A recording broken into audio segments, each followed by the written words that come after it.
Mobile ഫോണുകളും ഇന്റർനെറ്റും ആശയവിനിമയത്തിന്റെ മുഖ്യധാരയായ ഇന്നത്തെ കാലത്തും റേഡിയോ തരംഗങ്ങളിലൂടെ ലോകവുമായി ബന്ധപ്പെടുന്നവരുണ്ട്. സാങ്കേതികവിദ്യയോടുള്ള അഭിനിവേശവും പൊതുസേവന മനോഭാവവും കൈമുതലാക്കി ഹാം റേഡിയോ രംഗത്ത് സജീവമായി പ്രവർത്തിക്കുന്നവരിലൊരാളാണ് ഈരാറ്റുപേട്ട സ്വദേശി പേരകത്തുശ്ശേരിൽ അഫ്സൽ. വിനോദത്തിനപ്പുറം പഠനത്തിനും പരീക്ഷണങ്ങൾക്കും അടിയന്തര സാഹചര്യങ്ങളിലെ ആശയവിനിമയത്തിനുമായി ലോകമെമ്പാടും ഉപയോഗിക്കുന്ന സംവിധാനമാണ് ഹാം റേഡിയോ. സർക്കാരിൽ നിന്ന് ലൈസൻസ് നേടിയ ശേഷമാണ് ഈ സംവിധാനത്തിലൂടെ ആശയവിനിമയം നടത്താൻ കഴിയുക. ഹാം റേഡിയോ രംഗത്ത് സജീവമാണ് അഫ്സൽ. വിവിധ ഫ്രീക്വൻസികളിലൂടെ ഇന്ത്യയുടെ വിവിധ ഭാഗങ്ങളിലെയും വിദേശ രാജ്യങ്ങളിലെയും ഹാം റേഡിയോ ഓപ്പറേറ്റർമാരുമായി അദ്ദേഹം ആശയവിനിമയം നടത്തുന്നു.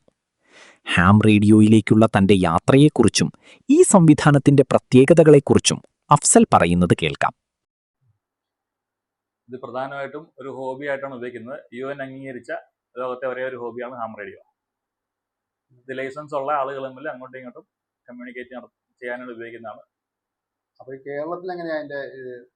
നമ്മുടെ ഇന്ത്യയിൽ ടെലികോം മിനിസ്ട്രിയാണ് ലൈസൻസ് തരുന്നത്. ടെലികോം മിനിസ്ട്രി ട്രിവാൻഡ്രത്ത് എക്സാം സെന്റർ ഉണ്ട്. അവിടെ നമ്മൾ ഓൺലൈനിൽ അപ്ലൈ ചെയ്യാൻ പറ്റും. പിന്നെ സഡൽ സഞ്ചാർ എന്ന് പറഞ്ഞ സൈറ്റിൽ നമുക്ക് ഹാം റേഡിയോ ആപ്ലിക്കേഷൻ കൊടുക്കാൻ പറ്റും. അങ്ങനെ അപ്ലൈ ചെയ്താൽ ട്രിവാൻഡ്രത്ത് നമുക്ക് എക്സാം സെന്റർ അനുവദിക്കും. എക്സാം സെന്റർ ഓൾറെഡി ഉണ്ട്. അവിടെ എക്സാം നമുക്ക് ഡേറ്റ് തരും. ആ ഡേറ്റിൽ പോയി എക്സാം അറ്റൻഡ് ചെയ്യുക. പാസ്സായി കഴിയുമ്പോൾ നമുക്ക് ലൈസൻസ് ഇഷ്യൂ ചെയ്യും. ഈ ദൈനംദിനമായിട്ട് ഹാം റേഡിയോ എന്താ ഉപയോഗപ്രദമായിട്ട് വരുന്നത്? നമുക്ക് വേറെ എല്ലാ കമ്മ്യൂണിക്കേഷനും ഡൗൺ ആയി കഴിഞ്ഞാലും ഇത് യൂസ് ചെയ്യാൻ പറ്റും. വേറെ ആരും ഡിപ്പെൻഡ് ചെയ്യണ്ട. നമ്മളൊരു സെൽഫോൺ ഉപയോഗിക്കുകയാണെങ്കിൽ നമ്മൾ നമ്മുടെ ഫോണിൽ ബാറ്ററി ഉണ്ടായാൽ മാത്രം പോരാ, നമുക്ക് അത് റീചാർജ് ചെയ്യണം. പിന്നെ അത് റീചാർജ് ചെയ്താൽ നമ്മൾ ടവറിന്റെ ലൊക്കേഷനിൽ വരണം. ഏതൊരു ടവറിന്റെ പരിധിയിൽ വന്നാലേ നമുക്ക് സംസാരിക്കാൻ പറ്റത്തുള്ള ആളുകളായിട്ട്. നമ്മൾ റേഡിയോയിലൂടെ കിട്ടുമെന്ന് പറയുന്നുണ്ടല്ലോ നമ്മുടെ റേഡിയോയിൽ 7 മെഗാഹെർട്സിൽ 7 മുതൽ 7.2 മെഗാഹെർട്സ് വരെ നമുക്ക് അങ്ങനെ കിട്ടുന്നത് ഇങ്ങനെ മറ്റുള്ളവർക്ക് കേൾക്കാം ടെക്നോളജിക്കലി അങ്ങനെ ഉള്ളതാണ്. കേൾക്കാം. നേരത്തെ ഇങ്ങനെ കേൾക്കുന്നതിന് പ്രത്യേക ലൈസൻസ് വേണമായിരുന്നു. പിന്നെ ഷോർട്ട് വേവ് ലൈസൻസ് എന്ന് പറഞ്ഞ ലൈസൻസ് ഉണ്ടായിരുന്നു. ഇപ്പം അങ്ങനെ ലൈസൻസിന്റെ ആവശ്യമില്ല, എല്ലാവർക്കും കേൾക്കാവുന്നതാണ്. ഇപ്പൊ അങ്ങനെ ആരെയും ലിസൺ ചെയ്യുന്നവരുണ്ടോ? അങ്ങനെ ഈ ഒത്തിരി ആളുകളുണ്ട്. ഉണ്ടോ? അപ്പൊ അത് ശരിക്കും നിങ്ങളുടെ സംഭാഷണങ്ങൾ എന്താ? സംഭാഷണം നമ്മുടെ സൗഹൃദ സംഭാഷണമാണ്. നമുക്ക് ബിസിനസ്സും രാഷ്ട്രീയവും മതപരമായിട്ടുള്ള കാര്യങ്ങളും പിന്നെ വൃത്തികേടുകളും ഒഴികെ ബാക്കി എന്തും പറയാം. നമുക്ക് ഇതിനകത്ത് ടെക്നോളജി കൈമാറ്റം ചെയ്യാം. ഇത് ശരിക്കും സ്റ്റാർട്ട് ചെയ്തത് ഇലക്ട്രോണിക്സിൽ ഗവേഷണം നടത്തുന്ന ആൾക്കാർ അവരുടെ ഗവേഷണങ്ങൾ അങ്ങോട്ടും ഇങ്ങോട്ടും ഷെയർ ചെയ്യാനും അങ്ങനെയുള്ള കാര്യങ്ങളിലാണ് ഇത് സ്റ്റാർട്ട് ചെയ്തത്. UN അംഗീകരിച്ച ലോകത്തെ ഒരേ ഒരു ഹോബിയാണ് ഹാം റേഡിയോ. ഇതൊരു ഹോബിയാണ് ശരിക്കും ഒരു ഹോബിയാണ്. പിന്നെ ടെക്നോളജി ഇപ്പൊ നിങ്ങളിപ്പോ ഏത് പ്രകൃതി ദുരന്തങ്ങളൊക്കെ ഉണ്ടാകുമ്പോൾ ഇങ്ങനെ വരുമെന്ന് പറയുന്നുണ്ടല്ലോ, പിന്നെ വലിയ പ്രയോജനകരമാണ്. അപ്പൊ ഈ എല്ലാ വാർത്താവിനിമയ സംവിധാനങ്ങളും തകർന്നു കഴിയുമ്പോഴാണല്ലോ ഇങ്ങനെ ഇതിലേക്ക് ആശ്രയിക്കുന്നത്. അപ്പൊ നിങ്ങളുടെ ഈ വാർത്താവിനിമയ സംവിധാനം എങ്ങനെയാ പിന്നെ ഇത് പ്രവർത്തിക്കുന്നത്? നമ്മുടെ കയ്യിലുള്ള വളരെ സിമ്പിൾ ആയിട്ടുള്ള ഒരു ട്രാൻസ്സീവർ ഉപയോഗിച്ച്, അതായത് ട്രാൻസ്മിറ്റർ പ്ലസ് റിസീവർ, രണ്ടും കൂടെ ഉള്ള സെറ്റാണ്. നിങ്ങൾക്ക് സപ്ലൈ ചെയ്യുന്നതാണോ ഈ ടെലികോം? ഇത് അല്ല, നമുക്ക് ലൈസൻസ് ആണ് പ്രൊവൈഡ് ചെയ്യുന്നത്. നമ്മളിത് ക്യാഷ് കൊടുത്ത് വാങ്ങുക അല്ലെങ്കിൽ നമ്മൾ അസംബിൾ ചെയ്ത് ഉണ്ടാക്കുകയും ചെയ്യാം. അപ്പൊ നമ്മുടെ സെറ്റിൽ നിന്ന് നമ്മൾ ട്രാൻസ്മിറ്റ് ചെയ്യുന്ന സിഗ്നൽസ് അന്തരീക്ഷത്തിലൂടെ സഞ്ചരിച്ച് പിന്നെ ആരാണോ നമ്മൾ ഉദ്ദേശിക്കുന്ന ആള് ഓൾറെഡി അവിടെ ലിസണിങ്ങിൽ ഉണ്ടെങ്കിൽ അവർക്ക് കേൾക്കാൻ പറ്റും, അല്ലെങ്കിൽ ആർക്കെങ്കിലും കേൾക്കാൻ പറ്റും. അതിന്റെ അപ്പൊ ഈ ബാറ്ററി സംവിധാനങ്ങൾ എങ്ങനെ? അപ്പൊ വൈദ്യുതി വേണം, ഇത് എങ്ങനെയാ? നമുക്ക് ബാറ്ററിയിൽ പ്രവർത്തിക്കാം, വൈദ്യുതിയിലും പ്രവർത്തിക്കാം. വൈദ്യുതി പ്രവർത്തിക്കാം. ഈ ഹാം റേഡിയോയുമായി ബന്ധപ്പെട്ട് നിങ്ങൾക്ക് രസകരമായ തന്നെ അനുഭവമാണ്. കുറെ ഇങ്ങനെ സംഭാഷണം നടന്നുകൊണ്ടിരിക്കുകയല്ലേ, ഏതെങ്കിലും അങ്ങനെ നമുക്ക് രസകരമായിട്ട് അതിലേക്ക് വരാൻ കാരണം, ഞാൻ പിന്നെ സ്കൂളിൽ പഠിക്കുന്ന സമയത്ത് മഞ്ഞപ്പിത്തം പിടിപെട്ട് 2 മാസം വീട്ടിലിരുന്നു. അപ്പൊ അങ്ങനെ റേഡിയോ ആകെ ഒരു നേരം പോക്ക് അന്നത്തെ കാലത്ത് റേഡിയോ ആയിരുന്നു.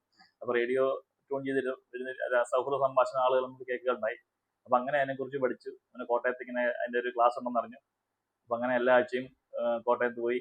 ഞാൻ ആ സമയത്ത് ഡിഗ്രി ആയ സമയത്താണ് ഈ ക്ലാസ് ഉണ്ടായത് കോട്ടയത്ത്. അപ്പൊ ഡിഗ്രി പഠിക്കുന്ന സെയിം സബ്ജക്ട് തന്നെയാണ് ഇത് അവിടെ കോട്ടയത്ത് പഠിപ്പിക്കുന്നത്. ഇലക്ട്രോണിക്സ് തന്നെയായിരുന്നു. അപ്പൊ എന്തായാലും താല്പര്യം കൊണ്ട് എല്ലാ ആഴ്ചയും ഞങ്ങൾ ക്ലാസ്സിന് പോകുമായിരുന്നു. അങ്ങനെ അവിടെ എക്സാം കോട്ടയത്ത് വെച്ച് എക്സാം എഴുതി പാസ്സായി. അങ്ങനെ ലൈസൻസ് കിട്ടി. കോട്ടയത്ത് അപ്പോൾ പഠിക്കാനായിട്ട് ക്ലബ് ഉണ്ടായിരുന്നു. ഇപ്പോഴും ക്ലബ് പ്രവർത്തിക്കുന്നുണ്ട്. ക്ലാസ്സും അങ്ങനെ ഇപ്പോഴും ക്ലാസ് ഉണ്ട്. ആൾക്കാർ അംഗങ്ങളായി വരുന്നുണ്ട്, ഒത്തിരി ആളുകൾ വരുന്നുണ്ട്. ശരിക്കും നിങ്ങളുടെ ഇപ്പൊ ഈ സമയത്തൊക്കെ ലൈസൻസ് കിട്ടാൻ വളരെ ഫാസ്റ്റ് ആണ്. മുമ്പൊക്കെ ലൈസൻസ് വർഷങ്ങൾ പിന്നെ 3, 4, 5 വർഷം 10 വർഷമൊക്കെ കാത്തു നിന്നിട്ടാണ് ഓരോരുത്തർക്ക് ലൈസൻസ് കിട്ടിയിട്ടുള്ളത്. ഇപ്പം നേരത്തെ അതെല്ലാം ഓഫ്ലൈൻ, നമ്മൾ പേപ്പർ വഴി ആപ്ലിക്കേഷൻ ഫോം ഫില്ല് ചെയ്ത് അയച്ച് അതിന്റെ റിപ്ലൈ വന്ന് അങ്ങനെയൊക്കെ ആയിരുന്നു. ഇപ്പോൾ ഇതെല്ലാം ഓൺലൈനായിട്ട് തന്നെ നമുക്ക് അപ്ലൈ ചെയ്യാൻ സാധിക്കും. സാമ്പത്തിക ചെലവൊക്കെ എങ്ങനെയാ അപ്പം? സാമ്പത്തിക ചെലവെന്നാൽ ഇതിന്റെ ലൈസൻസ് ഫീസ് വരുന്നത് ഏറ്റവും പുതിയ അപ്ഗ്രേഡ് ചെയ്ത ലൈസൻസ് ഫീസ് അറിയില്ല. ഞാൻ ചെയ്യുന്ന സമയത്തുള്ള ലൈഫ് ടൈം 2000 രൂപ ഫീസ് ഉണ്ടായിരുന്നുള്ളൂ. 2000 രൂപ അടച്ചു കഴിഞ്ഞാൽ നമുക്ക് പിന്നെ ലൈസൻസ് കിട്ടും. ഇതിന്റെ ഈ നിയന്ത്രിക്കുന്ന അതോറിറ്റി ആരാന്നാ ഇങ്ങനെ? Telecom ministry. അപ്പൊ നമ്മൾ ഈ പിന്നെ പ്രവർത്തിക്കുന്ന ഈ കമ്മ്യൂണിക്കേഷൻ ചെയ്യുന്ന ഇതൊക്കെ മോണിറ്റർ ചെയ്യാൻ അത് വേറെ വിങ് ഉണ്ട്. മോണിറ്ററിംഗ് സ്റ്റേഷൻസ് ഉണ്ട്. കേന്ദ്ര ആഭ്യന്തര മന്ത്രാലയമായിട്ട് ബന്ധപ്പെട്ട ടെലികോം മിനിസ്ട്രി അല്ലേ? അപ്പൊ നിങ്ങൾക്ക് ഇത് എങ്ങനെയാ ഡെയിലി നിങ്ങളുടെ യൂസ് ഒക്കെ എങ്ങനെയാണ്? നമ്മൾ ഫ്രീ ടൈമിൽ യൂസ് ചെയ്യാറുണ്ട്. ഫുൾ ടൈം ഇതിന് പറയാ. അപ്പൊ ഇതിന്റെ ഈ നിങ്ങൾ ചെയ്യുന്ന സമയത്ത് അവിടെ ആൾക്കാരങ്ങ് തയ്യാറായിരിക്കുകയാണെന്നാ? അത് ആളുകൾ കൂടുതലായിട്ടും വരുന്നത് രാവിലെയും വൈകുന്നേരങ്ങളിലുമാണ്.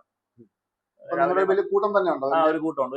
നെറ്റ് എന്ന് പറഞ്ഞാൽ അതിനകത്ത് നെറ്റ് രാവിലെ ഒരു 7 മണി സമയം മുതൽ ഒരു 8-8:30 വരെ സമയത്ത് ഒത്തിരി ആളുകളുണ്ടാവും. അപ്പൊ അതിലെല്ലാരും വന്നിട്ട് അഭിസംബോധന ചെയ്ത്. മലയാളികൾ മാത്രമാണോ നിങ്ങളുടെ വീട്ടിൽ വരുന്നത് അതോ? അല്ല, നമ്മുടെ ഇന്ത്യയിലെ മറ്റു സംസ്ഥാനങ്ങളിൽ വിദേശങ്ങളുണ്ടല്ലേ? മറ്റ് ഇന്ത്യ പുറത്തുള്ള രാജ്യങ്ങളിൽ ഇന്ത്യക്കാരാണോ? ഇന്ത്യക്കാർ പുറത്തുള്ള മറ്റു രാജ്യക്കാർ? അതൊരു ഇന്റർനാഷണൽ നെറ്റ് ആയിരുന്നു അല്ലേ? അപ്പൊ നിങ്ങൾ ഇവിടെ ഈ നമ്മുടെ ലോക്കൽ എങ്ങനെ ഈരാറ്റുപേട്ട ഈ കോട്ടയം ജില്ലാ ഭാഗങ്ങളിലൊക്കെ ഇതിന് ബന്ധപ്പെട്ടവരുണ്ട്? ഇവിടെ 3-4 പേര് നമ്മുടെ ഈ മുനിസിപ്പാലിറ്റിക്കകത്തുണ്ട്. പാലയിൽ കുറച്ച് ആളുകളുണ്ട്, മേലിയാവിലുണ്ട്, കാഞ്ഞിരപ്പള്ളിയുണ്ട്, ബന്ധുന്നുണ്ട്. പ്രഭാത സമയത്തായി കൂടുതൽ അല്ലേ? പ്രഭാത സമയത്തും പിന്നെ വൈകുന്നേരങ്ങളിലുണ്ട്. ആൾക്കാർ ഫ്രീ ആകുന്ന സമയങ്ങളിലാണ് കൂടുതലുള്ളത്. ഏത് സമയത്തും വിളിച്ചാൽ കിട്ടുന്ന ആളുകളുണ്ട്. അപ്പൊ നമ്മൾ ക്ലബിൽ നിന്ന് ഇങ്ങനെ സൗഹൃദ വർത്തമാനം പറയുന്ന പോലെ ഏറ്റവും മാന്യമായ പദങ്ങൾ കൊണ്ട് നമ്മൾ അതുപോലെ ടെക്നോളജിയെ അങ്ങോട്ടും ഇങ്ങോട്ടും കൈമാറാം, ഇങ്ങനെയുള്ള കാര്യങ്ങളാണ് ഉപയോഗിക്കുന്നത്. പിന്നെ ഈ ദുരന്തം പോലെയുള്ള സമയങ്ങളിൽ വലിയ ഹെൽപ്പ് എല്ലാ പ്രൊഫൈലുള്ള ആളുകളും ഇതിൽ ഉണ്ട്. അതൊരു പ്രത്യേകത. അങ്ങനെ ദുരന്ത മുഖങ്ങളിൽ അങ്ങനെ എന്തെങ്കിലും നിങ്ങൾക്ക് ഒരു ഹെൽപ്പ് ചെയ്യാൻ ഉള്ള സാഹചര്യം ഉണ്ടായിട്ടുണ്ടോ? എന്തെങ്കിലും നമുക്ക് ഹെൽപ്പ് ചെയ്യാൻ വേണ്ടി ശ്രമിച്ചിട്ടുണ്ട്. പക്ഷെ അതിനു മുമ്പ് അവിടെ ആവശ്യങ്ങളെല്ലാം കഴിഞ്ഞ ദിവസം പിന്നെ സുനാമി ഉണ്ടായപ്പോൾ ഞാൻ കൊല്ലത്തുണ്ടായിരുന്നു. യാദൃശ്യമായിട്ട് കൊല്ലത്ത് പോയ കായംകുളത്ത് വർക്ക് ചെയ്യായിരുന്നു. കൊല്ലത്ത് യാദൃശ്യമായിട്ട് ഒരു ദിവസം പോയപ്പോഴത്തേക്കാണ് സുനാമി ഉണ്ടായപ്പോൾ. അപ്പൊ ഞങ്ങൾ എക്യുപ്മെന്റ്സ് ഒക്കെ എടുത്ത് അങ്ങോട്ട് മൂവ് ചെയ്തു. പക്ഷെ അന്നേരം പിന്നെ അങ്ങോട്ട് പോകണ്ടെന്നുള്ള ഉത്തരവ് കിട്ടി പോയില്ല. ഞങ്ങളങ്ങോട്ട് കടത്തി വിട്ടില്ല. പിന്നെ ഓക്കെ ഉണ്ടായപ്പോഴും അങ്ങനെയുള്ള ഒത്തിരി സംഭവങ്ങളിലൊക്കെ ഒത്തിരി ഫ്രണ്ട്സ് ഒക്കെ യൂസ് ചെയ്തിട്ടുണ്ട്. നമുക്ക് ഈ എക്യുപ്മെന്റ്സ് ഇത് ചെയ്യാനുണ്ടായി ഇപ്പം ഹാം റേഡിയോയുടെ മറ്റു കാര്യങ്ങൾ ഉപകരണങ്ങളൊക്കെ വാങ്ങിക്കുന്ന സാമ്പത്തിക ചെലവൊക്കെ എങ്ങനെയാണ്? അത് നമ്മുടെ കയ്യിലുള്ള പോലെ 1000 രൂപ മുതൽ നമുക്ക് ഉപകരണങ്ങൾ ഉണ്ടാക്കിയെടുക്കാൻ പറ്റും. അങ്ങനെയാണ്. എത്ര ചെലവാക്കാണ്ടോ അത്രയും രൂപയ്ക്കുള്ള സാധനങ്ങൾ വാങ്ങിക്കാം. ഒരു കുറെ പിന്നെ സിസ്റ്റം ഉണ്ടല്ലോ. ഈ സിസ്റ്റം എല്ലാം കൂടെ ഒരാൾക്ക് വലിയ സാമ്പത്തികമാവുന്ന സാധാരണക്കാരനായ സാധാരണക്കാർക്ക് ഇതിലേക്ക് വരാൻ പറ്റും. അതെല്ലാം അപ്പൊ നമുക്ക് പർച്ചേസ് ചെയ്യാവുന്ന സാധനങ്ങളുണ്ട്. നമുക്ക് റെഡിമെയ്ഡ് ആയിട്ട് പർച്ചേസ് ചെയ്യാവുന്നതുണ്ട്. നമുക്ക് ഇതിന്റെ കമ്പോണൻസ് മേടിച്ച് നമുക്ക് പാർട്സ് മേടിച്ച് നമുക്ക് അസംബിൾ ചെയ്യാവുന്നതുണ്ട്. നിങ്ങളുടെ ഈ ഹാം റേഡിയോ തുടങ്ങിയ സ്റ്റാർട്ടിങ്ങിൽ ആദ്യമായി നിങ്ങൾക്ക് ഇതിലോട്ട് സംഭവിക്കാൻ കിട്ടുന്ന ആദ്യ ദിവസം ഉണ്ടല്ലോ, അതിനെക്കുറിച്ച് വല്ല ഓർമ്മയുണ്ടോ? ആദ്യമായിട്ട് നമ്മളിലേക്ക് ആഗ്രഹിച്ചു, ക്ലാസ്സിൽ പങ്കെടുത്തു, അതിനുശേഷം നമ്മൾ ഈ ഹാം റേഡിയോയുടെ ആ പ്രവർത്തനങ്ങളിലേക്ക് കടക്കുന്ന ആ ഒരു നിമിഷം ഉണ്ടല്ലോ, അതിനെക്കുറിച്ച് വല്ല പങ്കുവെക്കാൻ പറ്റുമോ? തുടക്കത്തെ ആദ്യത്തെ ദിവസം ആദ്യമായിട്ട് നമ്മൾ തുടങ്ങാൻ പോവുകയാണ്. ഞാൻ ആദ്യമായിട്ട് സംസാരിച്ചത് നമ്മുടെ അയൽവാസിയായിട്ടുള്ള യാസീൻ എന്ന് പറയുന്ന അദ്ദേഹമായിട്ടാണ്. അദ്ദേഹത്തിന്റെ കോൾ സൈൻ VU3 PMY. ഇത് നമുക്ക് ഓരോരുത്തർക്കും ഓരോ കോൾ സൈൻ ഉണ്ട്.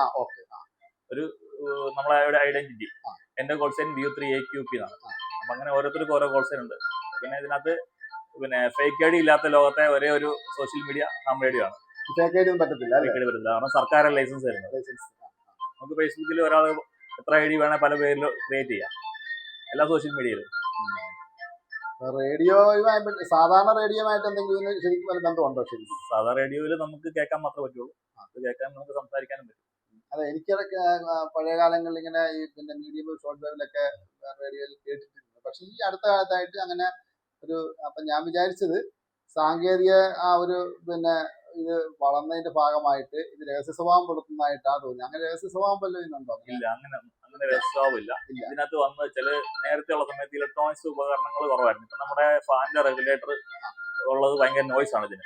നമ്മളിത് ഓൺ ചെയ്യുമ്പോൾ, നമ്മൾ റേഡിയോ ഓൺ ചെയ്യുമ്പോൾ നമ്മുടെ പഴയ ഓട്ടോറിക്ഷ പെട്രോൾ ഓട്ടോറിക്ഷ പാസ് ചെയ്യുമ്പോൾ നമ്മൾ സൗണ്ട് കേൾക്കാം, നോയ്സ് വരും. അതേപോലെ തന്നെ ഇപ്പൊ നമുക്ക് ഈ പല ഇലക്ട്രോണിക്സ് ഉപകരണങ്ങളും മറ്റേ CFL ലാമ്പ് അങ്ങനെയുള്ള ഒത്തിരി ഉപകരണങ്ങൾ ഉപയോഗിക്കുമ്പോൾ നമുക്ക് നോയ്സ് വരുന്നുണ്ട്. അപ്പം നേരത്തെ ആംപ്ലിറ്റ്യൂഡ് മോഡുലേഷൻ AM മാത്രമായിരുന്നു ഉണ്ടായിരുന്നത്. AM മരുന്ന് കൂടുതൽ ഉപയോഗിച്ചിട്ടുണ്ട്. അപ്പൊ മീഡിയം വേവ് അല്ലേ ഉദ്ദേശിക്കുന്നത്? Short wave. പിന്നെ അതില് ഭയങ്കരമായിട്ട് നോയ്സ് വരും. പിന്നെ അതില് നമ്മൾ സംപ്രേഷണം ചെയ്യുന്ന സിഗ്നൽസ് കുറച്ച് ദൂരെ സഞ്ചരിക്കും. അപ്പം ഇത് പിന്നെ SSB പിന്നെ സിംഗിൾ സൈഡ് ബാൻഡ് ആയിട്ട് നമ്മൾ ചെയ്യുമ്പോഴത്തേക്കും കൂടുതൽ ദൂരം സഞ്ചരിക്കും സിഗ്നൽസ്. അപ്പം നോയ്സിനും നമുക്ക് അധികം അഫക്റ്റ് ചെയ്യത്തില്ല. അപ്പം അങ്ങനെയാണ് ഇപ്പം കൂടുതൽ ഈ പിന്നെ സിംഗിൾ സൈഡ് ബാൻഡാണ് ആളുകൾ കൂടുതൽ ഉപയോഗിക്കുന്നത്. ഇത് AM ഉപയോഗിക്കുന്നവർ കുറവാണ്. കൂടുതൽ ആൾക്കാർ ഇതിലേക്ക് വരികയാണെന്നുണ്ടെങ്കിൽ നിങ്ങൾക്കും ഒരു രസമായിരിക്കും. ഇപ്പൊ ഈ നാട്ടിൽ തന്നെ കുറച്ച് ആൾക്കാരും കൂടി പുതിയ ഒത്തിരി ആളുകൾ ചെറുപ്പക്കാർ ഒത്തിരി പേര് വരുന്നുണ്ടല്ലേ? അത് ശരി. അപ്പൊ അത് ഭാഷയൊന്നും പ്രശ്നമൊന്നുമല്ല അതിനകത്തല്ലേ? നമ്മുടെ ലോക്കൽ ഭാഷ ഉപയോഗിക്കാം, നമ്മുടെ മലയാളം ഉപയോഗിക്കാം, അല്ലെങ്കിൽ ഇംഗ്ലീഷ് ഉപയോഗിക്കാം. ഇംഗ്ലീഷ് ആകുമ്പോൾ കോമൺ ആയിട്ട് എല്ലായിടത്തും എല്ലാം നമുക്ക്. ഇതിന്റെ അത് നിങ്ങളുടേതായ ഒരു ഗ്രൂപ്പുകൾ വല്ലതും ഉണ്ടോ എന്ന് വെച്ചാല് പിന്നെ പ്രത്യേകമായിട്ടൊന്നുമില്ല? ഒത്തിരി ഫേസ്ബുക്ക് ഗ്രൂപ്പുകളും പിന്നെ വാട്സപ്പ് ഗ്രൂപ്പുമായി ബന്ധപ്പെട്ടുണ്ട്. ഉണ്ട്. ഒത്തിരി ക്ലബ്ബുകളുണ്ട്. നമ്മുടെ കോട്ടയത്തൊരു ക്ലബ്ബുണ്ട്, കൊല്ലത്തൊരു ക്ലബ്ബുണ്ട്. നിങ്ങൾ സംസാരിക്കുമല്ലോ, പരസ്പരം സംസാരിക്കുമല്ലോ. അപ്പൊ ആ പരസ്പരം സംസാരിക്കുന്നതില് പിന്നെ പല സ്ഥലത്ത് ആൾക്കാർക്ക് നിൽക്കില്ലേ? അപ്പൊ പലരും സംസാരിക്കുന്നതിന്റെ ആ സംഭാഷണം ബഹളമായി മാറും. അതോ രണ്ടുപേർ തമ്മിലുള്ള അഭിമുഖ സംഭാഷണം പ്രൊസീജിയർ ഉണ്ട്. അപ്പൊ നമ്മള് ഉദാഹരണം പിന്നെ ടിവിയിൽ നമ്മളെ വാർത്ത കേൾക്കാറുണ്ട് അല്ലെ? ടിവിയിൽ വാർത്ത ഇപ്പൊ ഏതൊരു ചാനലിൽ വാർത്ത വായിക്കുമ്പോഴത്തേക്കും പറയും ഒരാള് പിന്നെ റിപ്പോർട്ടർ ഒരിവിടെ നിന്ന് റിപ്പോർട്ട് ചെയ്ത് കഴിയുമ്പോഴത്തേക്കും അയാളുടെ പേര് ഇന്നയാള് ഞങ്ങൾക്ക് മൈക്ക് കൈമാറുന്നു അർത്ഥത്തിൽ പറയല്ലേ? നമ്മുടെ ഈ ഫുട്ബോളിന്റെ കമന്ററി പോലെ ഞാൻ അടുത്ത ആൾക്ക് മൈക്ക് കൈമാറുന്നു. അതുപോലെ നമ്മൾ ഇത് പ്രൊസീജിയർ ഉണ്ട്. ഓരോരുത്തരും അടുത്ത ആൾക്ക് കൈമാറും. അങ്ങനെ അല്ലാതെ എല്ലാവർക്കും ഒരേ സമയത്ത് കയറി അങ്ങനെ ഇല്ല. ഒരേ സമയത്ത് കയറി ആർക്കും ഒന്നും ഇല്ല. അപ്പം അത് നിങ്ങളൊരു ഗ്രൂപ്പായിട്ട് ചാറ്റാൻ പറ്റുമോ? അങ്ങനെ ചാറ്റ് ചെയ്യുന്ന പോലെ ഇല്ല. നിങ്ങൾ രണ്ടുപേര് തമ്മിലുള്ള സംഭാഷണമായിരിക്കും എപ്പോഴും ഉണ്ടാവുക. ഒരാൾ ഒരു സമയം സംസാരിക്കും, ബാക്കിയുള്ളവരെല്ലാം കേട്ടിരിക്കും. ഒരേ സമയത്ത് രണ്ടുപേരുടെ ബഹളം കയറി വരികയില്ല. മറ്റുള്ളവർ നമ്മൾ ട്രാൻസ്മിറ്റ് ചെയ്യുമ്പോൾ നമ്മുടെ റിസീവർ ഓട്ടോമാറ്റിക് ഓഫ് ആവും. അപ്പൊ നമ്മൾ മൈക്ക് പ്രസ് ചെയ്ത് പിടിക്കുമ്പോൾ നമ്മൾ ട്രാൻസ്മിറ്റർ ഓൺ ആവും, റിസീവർ ഓഫ് ആവും. അപ്പൊ നമ്മൾ സംസാരിക്കുമ്പോൾ അവരിങ്ങോട്ട് വേറെ ആരും എന്ന് പറഞ്ഞാൽ നമ്മൾ കേൾക്കത്തില്ല. ഇപ്പൊ നിലവിൽ റേഡിയോയിലേക്ക് കേൾക്കുന്ന ഈ പ്രശ്നമുണ്ടല്ലോ, ട്യൂബിന്റെ ഒക്കെ പ്രശ്നമൊക്കെ, അത് നിങ്ങളെ ബാധിക്കാറുണ്ടോ? ഇല്ല, അത് കുറച്ചൊക്കെ ബാധിക്കും. എന്ന് വെച്ചാൽ ഇപ്പം ഇപ്പോഴത്തെ ഇലക്ട്രോണിക് എരപ്പുണ്ടല്ലോ, എരച്ച് കയറി വരും. അപ്പൊ അത് നിങ്ങളെ ബാധിക്കാറുണ്ട്. ക്ലിയർ ആയിട്ടുള്ള ചിലപ്പോൾ കിട്ടാതെ അല്ലേ? അപ്പം ഇത് നിങ്ങൾ ഏതാണെന്ന് പറഞ്ഞാൽ മറ്റേ ഷോർട്ട് വേവിൽ ഏതാ ജനങ്ങൾക്ക് ഇതിനകത്ത് കേൾക്കാനൊക്കെ പറ്റും? 7 MHz മുതൽ 7.2 MHz വരെ 7 MHz മുതൽ പിന്നെ 7.2 വരെ അല്ലേ? 7.2 വരെയുള്ള അതിനിടയ്ക്ക് അതേ സമയത്താ കൂടുതൽ രാവിലെ സമയങ്ങൾ നമ്മൾ വെച്ചാൽ കേൾക്കാൻ പറ്റുമായിരിക്കും അല്ലേ? ഇത് കൂടുതൽ ആൾക്കാർക്ക് ഇതിലേക്ക് വേണേൽ വരാനുള്ള ഒരു ചാൻസ് കൂടെയാണ്. ഇവിടെ അടുത്ത് പാലായിൽ ക്ലബ്ബുണ്ട്, കോട്ടയത്ത് ക്ലബ്ബുണ്ട്. അപ്പൊ ആരോടാ നമുക്ക് രജിസ്റ്റർ ചെയ്യേണ്ടതെന്ന് ഞാൻ ചോദിച്ചു. ഇപ്പൊ ഇപ്പൊ നമുക്ക് എനിക്കിപ്പം എവിടെയാണോ ഉള്ള ആൾക്കാർ അവരുടെ തൊട്ടടുത്തുള്ള ആൾക്കാരുടെ കോൺടാക്ട് നമ്പർ തരാം. എവിടെയുള്ള ആൾക്കാർ അപ്പൊ എനിക്കിപ്പം ആണെങ്കിൽ ഇപ്പം അഫ്സലിനെ ബന്ധപ്പെട്ടാണ് മതി. എന്നിട്ട് ആ വഴി നമുക്ക് നീക്കാൻ കഴിയും അല്ലേ? അപ്പൊ അതിന് പ്രത്യേകിച്ച് ഇപ്പോഴും ഈ ക്ലാസ് ഒക്കെ അറ്റൻഡ് ചെയ്യേണ്ടതുണ്ടോ? ഇപ്പോഴും ക്ലാസ് അറ്റൻഡ് ചെയ്യണമെങ്കിൽ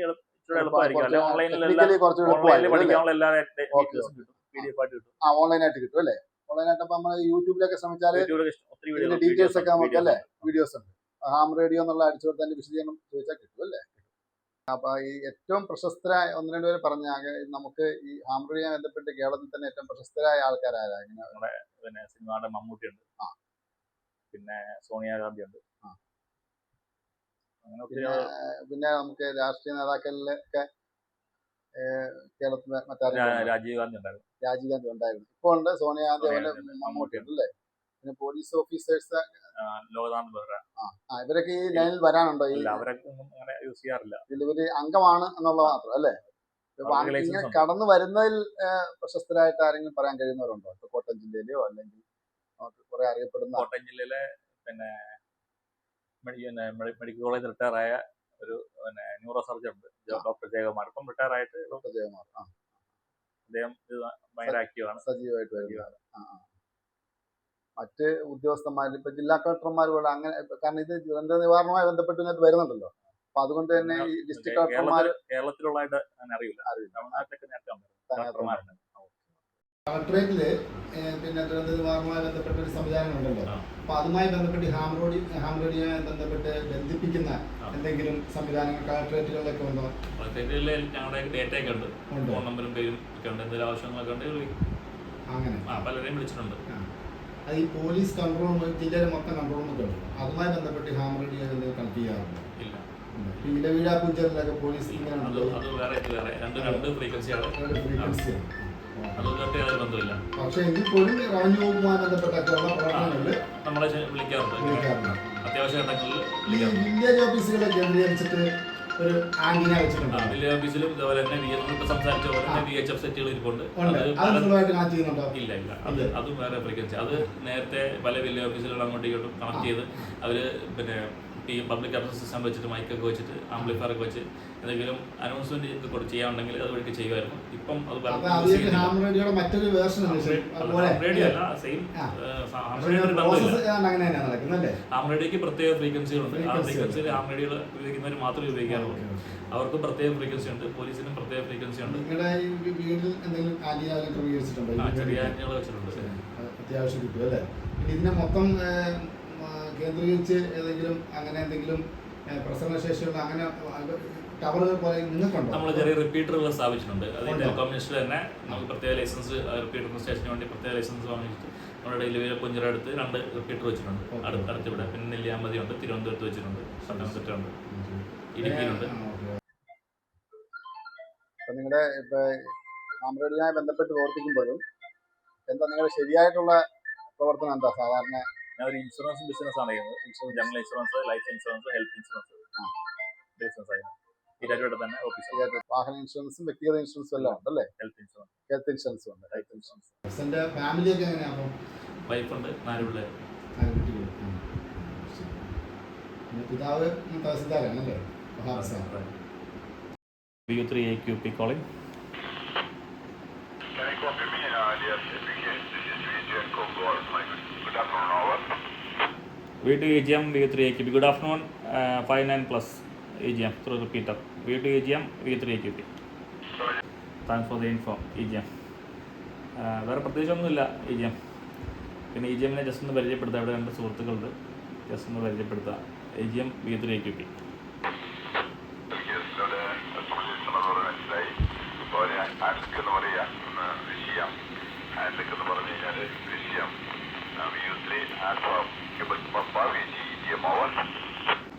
VU2 AGM, VU3 AQP. 2 പേരുണ്ട്. ഒരാളുടെ പേര് സാജിദ്, ഒരാളുടെ പേര് അഷറഫ്. അവർ ഇവർ ഇവിടെ ഒരു ചാനലിൻ്റെ ആൾക്കാരാണ്. അപ്പോൾ ഇങ്ങനെ ഹാം റേഡിയോയെക്കുറിച്ച് അറിഞ്ഞ് ഇങ്ങനെ വന്ന് സംസാരിച്ച് പരിചയപ്പെട്ടാണ് EGM. നമ്മുടെ നാട്ടുകാർ തന്നെയാണ്. EGM, VU3 AQP.